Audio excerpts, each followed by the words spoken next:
संगमेश्वर, पुढे लांजा राजापूर.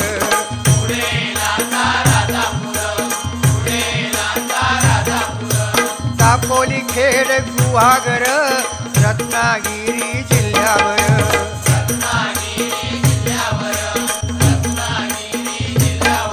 हो, गणपतीचे दिवस इले, सगळ्यांचा आनंद गगनात मावाना. जो तो आपल्यापर्यंत देवाची कशी सेवा करू जावा. पूर्वी काय होता, आपले आजोबा वगैरे सांगत, त्या गणपतीची किंमत फक्त ₹1.5 होतो. आता खरा वाटायचा नाही, कारण दिवस भराले. आता तो